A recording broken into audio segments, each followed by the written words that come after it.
शिवाय। आस्था सागर YouTube channel में आप सभी का स्वागत है। अध्याय 22वां, शिव नैवेद्य और बिल्व का महात्म्य। ऋषि बोले, हे सूत जी, हमने पूर्व में सुना है कि शिव का नैवेद्य ग्रहण नहीं करना चाहिए। इस संबंध में शास्त्र क्या कहते हैं, इसके बारे में बताइए तथा बिल्व के महात्म्य को भी स्पष्ट कीजिए।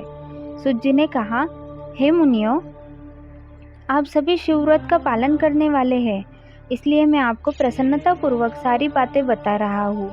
आप ध्यानपूर्वक सुने। भगवान शिव के भक्त को जो उत्तम व्रत का पालन करता है तथा बाहर भीतर से पवित्र व शुद्ध है, अर्थात निष्काम भावना से भगवान शंकर की पूजा अर्चना करता है, शिव नैवेद्य का अवश्य भक्षण करना चाहिए, क्योंकि नैवेद्य को देख लेने से ही सारे पाप दूर हो जाते हैं। उसको ग्रहण करने से बहुत से पुण्यों का फल मिलता है। नैवेद्य को खाने से हजारों और अरबों यज्ञों का पुण्य अंदर आ जाता है। जिसके घर में शिवजी के नैवेद्य का प्रचार होता है, उसका घर तो पवित्र है ही, बल्कि वह साथ के अन्य घरों को भी पवित्र कर देता है।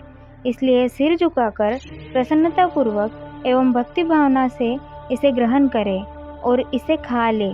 जो मनुष्य इसे ग्रहण करने या लेने में विलंब करता है, वह पाप का भागी होता है। शिव की दीक्षा से युक्त शिव भक्त के लिए नैवेद्य महाप्रसाद है। जो मनुष्य भगवान शिव के अलावा अन्य देवताओं की दीक्षा भी धारण किए हैं, उनके संबंध में ध्यानपूर्वक सुनिए। ब्राह्मणों, जहाँ से शालग्राम शिला की उत्पत्ति होती है, वह उत्पन्न लिंग में, रसलिंग में, पाषाण, रजत तथा सुवर्ण से निर्मित लिंग में, देवताओं तथा सिद्धों द्वारा प्रतिष्ठित लिंग में, केसर लिंग, स्फटिक लिंग, रत्न निर्मित लिंग तथा समस्त ज्योतिर्लिंगों में विराजमान भगवान शिव के नैवेद्य को ग्रहण करना चांद्रायण व्रत के समान पुण्यदायक है। शिव नैवेद्य भक्षण करने एवं उसे सिर पर धारण करने से ब्रह्म हत्या के पाप से भी छुटकारा मिल जाता है और मनुष्य पवित्र हो जाता है। परंतु जहाँ चांडालों का अधिकार हो, वहाँ का महाप्रसाद भक्तिपूर्वक भक्षण नहीं करना चाहिए। बाणलिंग, लोह निर्मित लिंग, सिद्धलिंग, उपासना से प्राप्त अर्थात सिद्धों द्वारा स्थापित लिंग, स्वयंभू लिंग एवं मूर्तियों का जहाँ पर चंड का अधिकार नहीं है, जो मनुष्य भक्तिपूर्वक स्नान कराकर उस जल का 3 बार आचमन करता है, उसके सभी कायिक, वाचिक और मानसिक पाप नष्ट हो जाते हैं। जो वस्तु भगवान शिव को अर्पित की जाती है, वह अत्यंत पवित्र मानी जाती है। हे ऋषियों, बिल्व अर्थात बेल का वृक्ष महादेव का रूप है। देवताओं द्वारा इसकी स्तुति की गई है। तीनों लोकों में स्थित सभी तीर्थ बिल्व में ही निवास करते हैं, क्योंकि इसकी जड़ में लिंग रूपी महादेव जी का वास होता है। जो इसकी पूजा करता है, वह निश्चय ही शिवपद प्राप्त करता है। जो मनुष्य बिल्व की जड़ के पास अपने मस्तक को जल से सींचता है, उसे संपूर्ण तीर्थ स्थलों का स्नान का फल प्राप्त होता है। बिल्व की जड़ों को पूरा पानी से भरा देखकर भगवान शिव संतुष्ट एवं प्रसन्न होते हैं। जो मनुष्य बिल्व की जड़ों अर्थात मूल भाग का गंध, पुष्प इत्यादि से पूजन करता है, वह सीधा शिवलोक जाता है।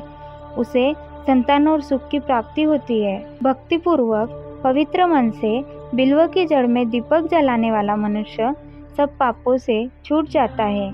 इस वृक्ष के नीचे जो मनुष्य एक शिवभक्त ब्राह्मण को भोजन कराता है, उसे 1 करोड़ ब्राह्मणों को भोजन कराने का फल प्राप्त मिलता है। इस वृक्ष के नीचे दूध, घी के पके अन्न का दान देने से दरिद्रता दूर हो जाती है। हे ऋषियों, प्रवृत्ति और निवृत्ति के 2 मार्ग हैं। प्रवृत्ति के मार्ग में पूजा पाठ करने से मनोरथ पूर्ण हो जाते हैं। यह संपूर्ण अभिष्ट फल प्रदान करता है। किसी सुपात्र गुरु द्वारा विधि विधान से पूजन कराए, अभिषेक के बाद अग्नि चावल से बना नैवेद्य अर्पण करे। पूजा के अंत में शिवलिंग को संपुट में विराजमान घर में किसी शुद्ध स्थान पर रख दे। निवृत्ति मार्ग उपासकों को हाथ में ही पूजन करना चाहिए। भिक्षा में प्राप्त भोजन को ही नैवेद्य के रूप में अर्पित करें। निवृत्ति पुरुषों के लिए सूक्ष्म लिंग ही श्रेष्ठ है। विभूति से पूजन करें तथा विभूति को ही निवेदित करें। पूजा करने के उपरांत लिंग को मस्तक पर धारण करें। ओम नमः शिवाय।